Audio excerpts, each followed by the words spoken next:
Elena pressed the flowers to her chest. Tears pricked at the corners of her eyes. Not because she was sad, but because something deep inside her had finally stirred. Like a buried part of herself had exhaled.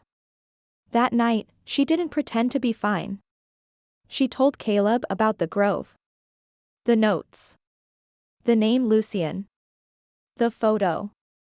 He didn't interrupt. He didn't tell her she was being dramatic. He listened.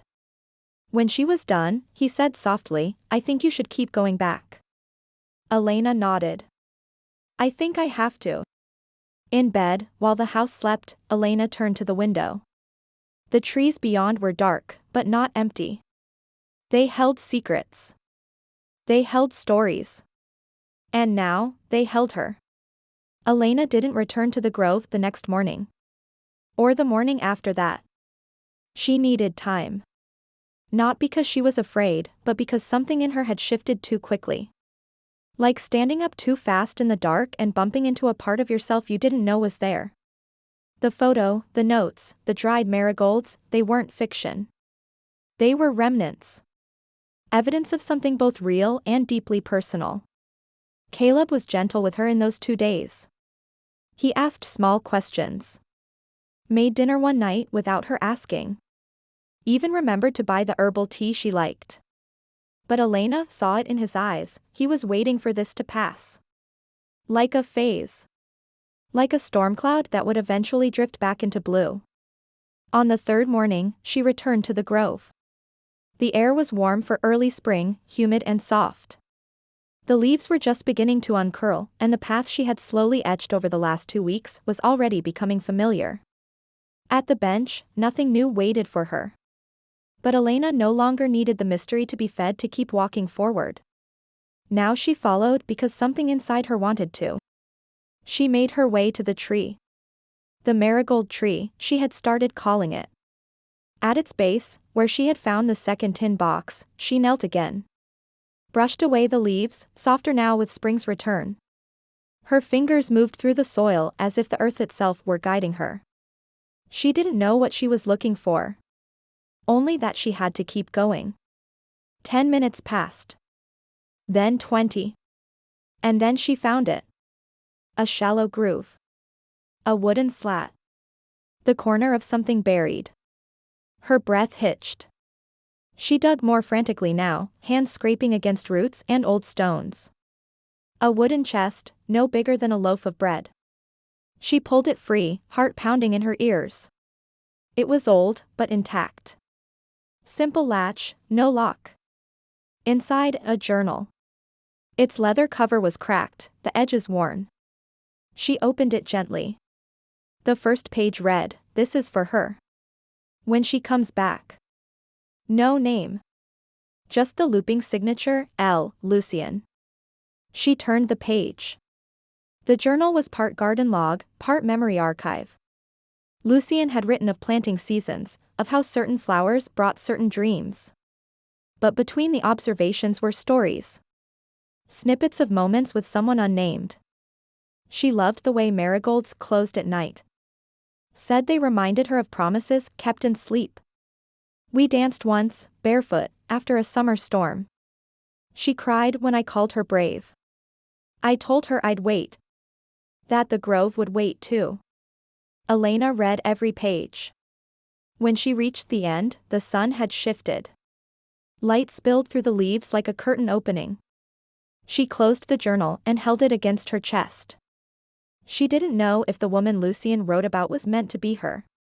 Or someone who looked like her. Or someone she reminded him of. But the ache in those words mirrored her own. That night, she placed the journal on her bedside table. Caleb saw it and paused. More notes?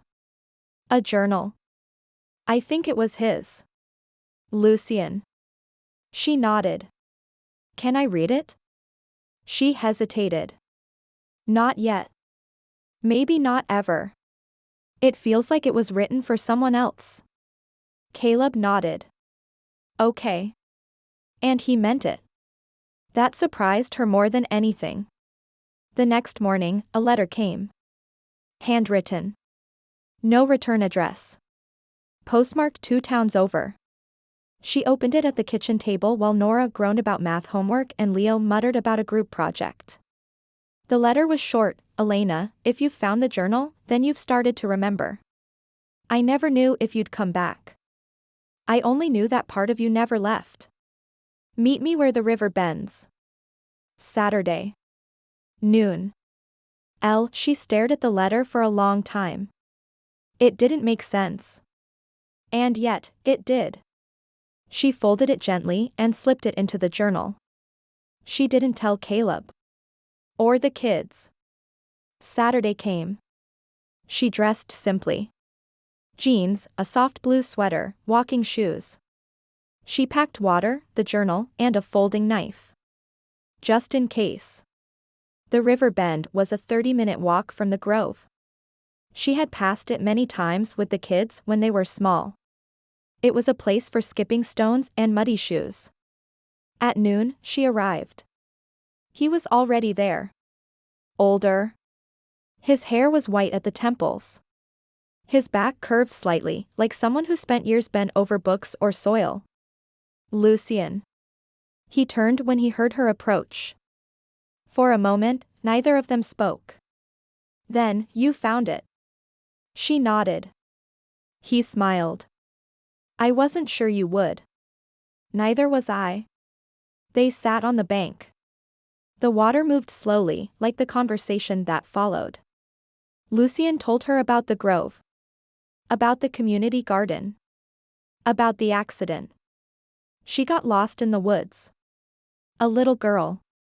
We searched all night. Found her the next morning under the marigold tree.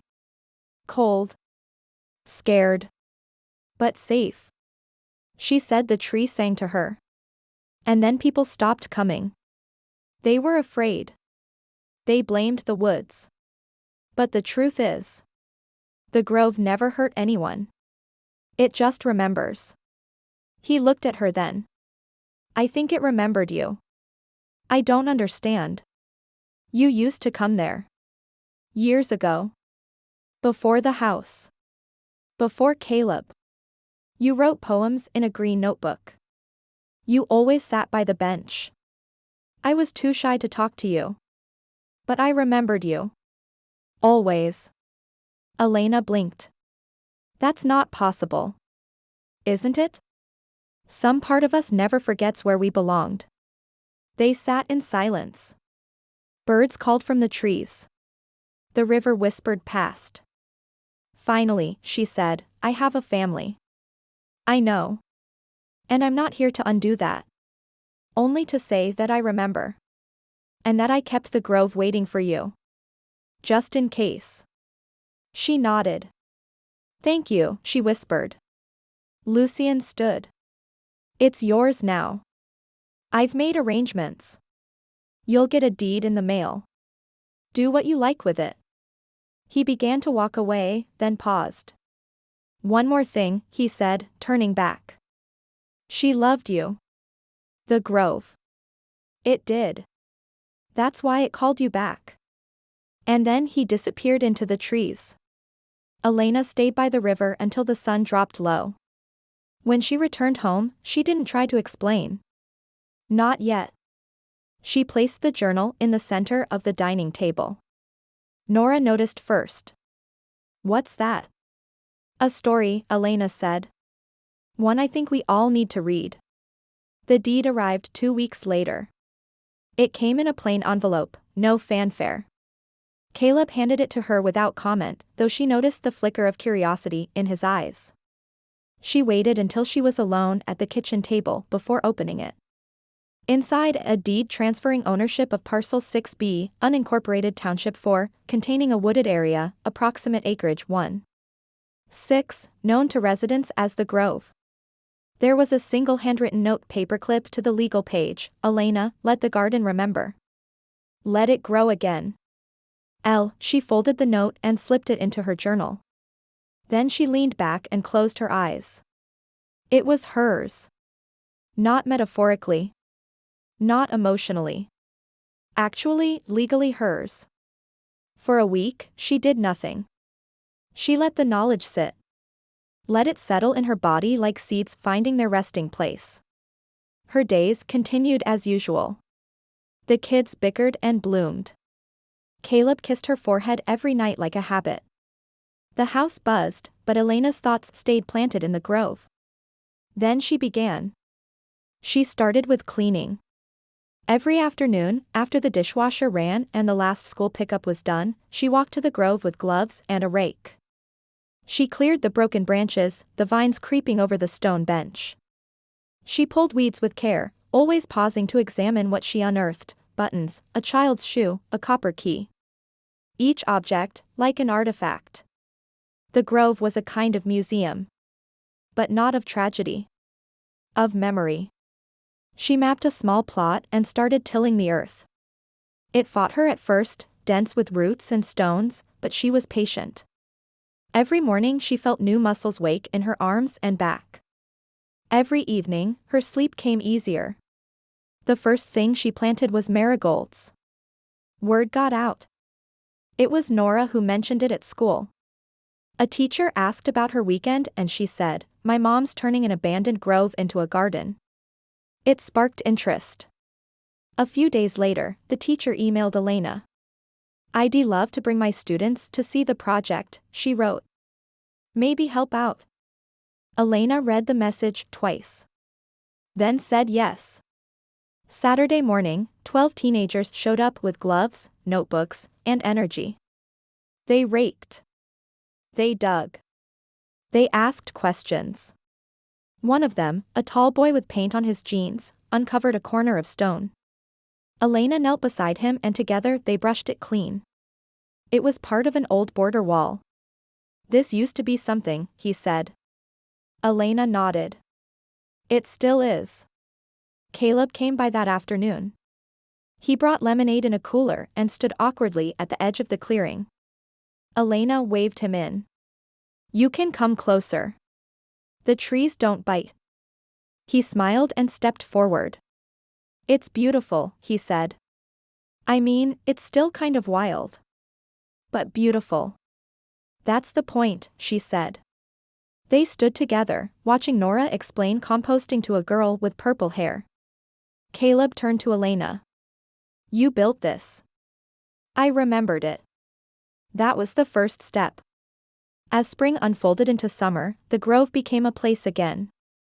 Marigolds lined the path. Basil and thyme clustered in a sunny corner. Someone donated a bench. Someone else dropped off a load of mulch. A local artist painted a sign, "The garden remembers." Elena spent her mornings in the soil, her afternoons teaching neighborhood kids about planting and pruning. Her evenings she reserved for herself. And sometimes, Lucien. He came once every week or two. Never unannounced, but never predictable. He brought seeds, stories, and once a single orchid wrapped in newspaper. "For the tree," he said. "The one that sings." They talked in the low light of the grove, never about the past. Only about what was growing. Elena never told Caleb the full truth about Lucien. But she didn't lie either. Some stories, she had come to believe, lived better in fragments. In early July, Leo wandered in. Not to help. Not to ask. Just to sit. He found a shady spot and pulled out his phone. Then put it away. Elena noticed, but didn't comment. An hour passed. Then he said, "You seem different." Not like weird. Just happier. Elena smiled. "I feel more like myself." "That's cool." He paused. Then, "Can I plant something?" She nodded, trying not to cry. "Anything you want." He chose snapdragons. By August, the grove had its own rhythm. It became the backdrop to Elena's new life. Still a mother. Still a wife. But no longer background noise.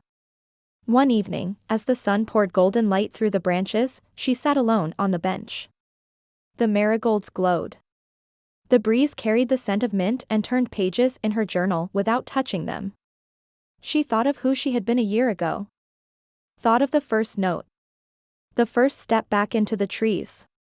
She wasn't lost anymore. She was rooted. The grove didn't whisper that night. It didn't have to. It simply breathed with her. Alive. Remembered. Growing.